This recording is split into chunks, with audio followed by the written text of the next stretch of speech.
was in Dallas and gave a wonderful speech. He mentioned the military power of China is behind the United States about 20 years. Can you comment on that? So you go first. Okay, I think the first, I didn't quite hear, yeah, but the guy who's studying Taiwan, did you have a question? Oh, okay, I'm sorry. I'm drinking enough coffee now. Let's try it. I thought there was a question. Okay. Then the observation and speech about foreigners studying China, I think. Hello? Oh, I don't know anything about the chip industry. I don't follow that. I'm sorry. But the thing about ignorant foreigners, sure, I'm an ignorant foreigner. I admit it. I'm a foreign policy analyst.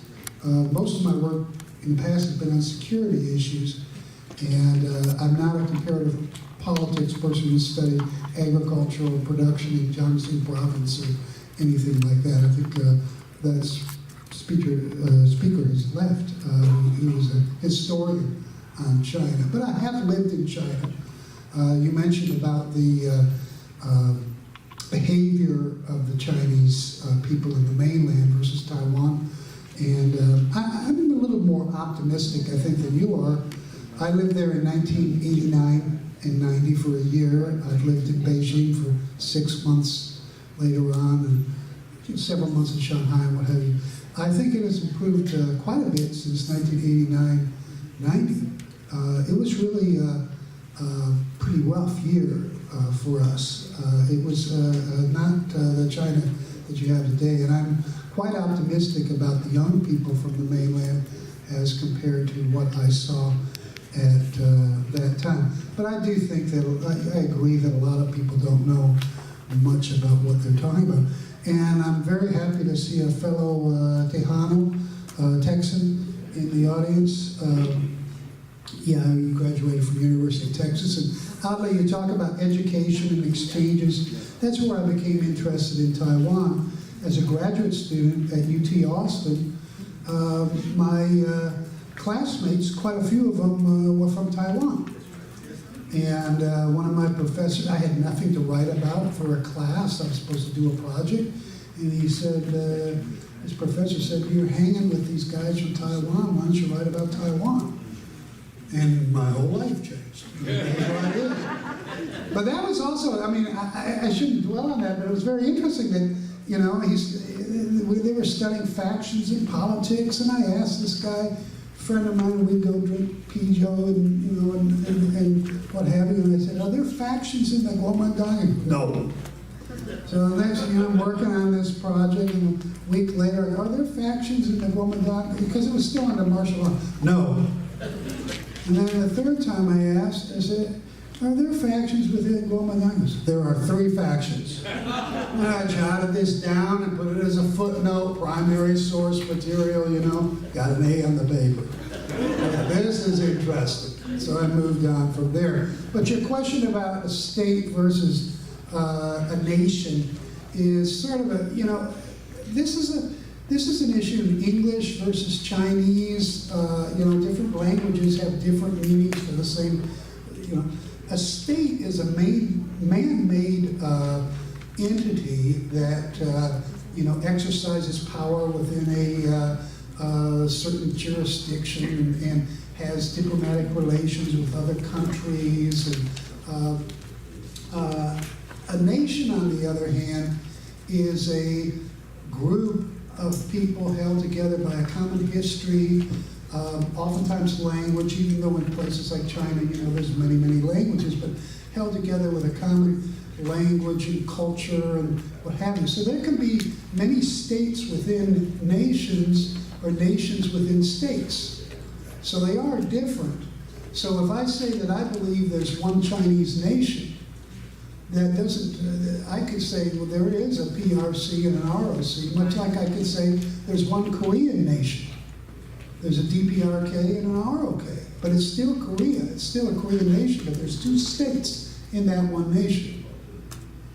So you could make that argument. Now, there are people in Taiwan independence movement who say, no, Taiwan is so different than the mainland and they're two different nations.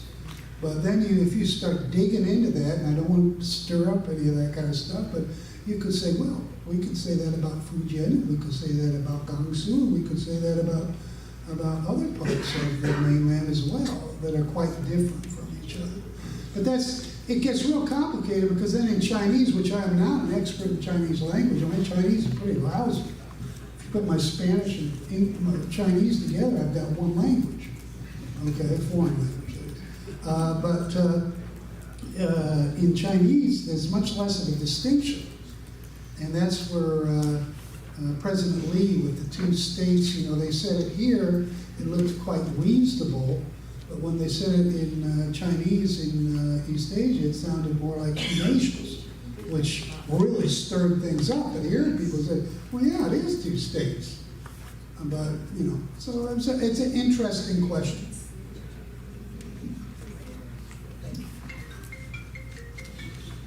You don't need record, right? Can I just answer? With all this is also quite disturbing to some extent. Now, first I would like to answer the reply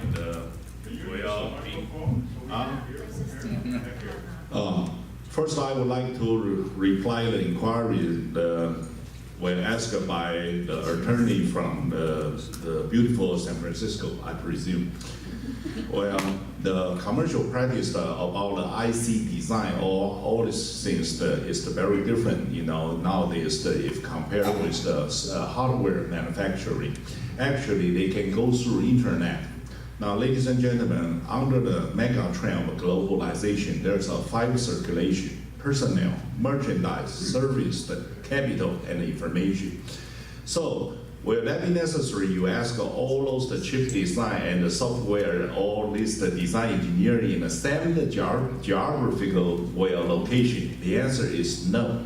So when you talking about whether there will be Hsinchu software or the Dongguan software or which that, well, as a matter of fact, they are linked to each other by way of the internet. They can exchange their idea. This is the exact reason why there's a serious concern about the failure about trade agreement, across the strait trade agreement. Please allow me to remind you. Without the trade agreement, cross the strait trade agreement, the service trade still exists.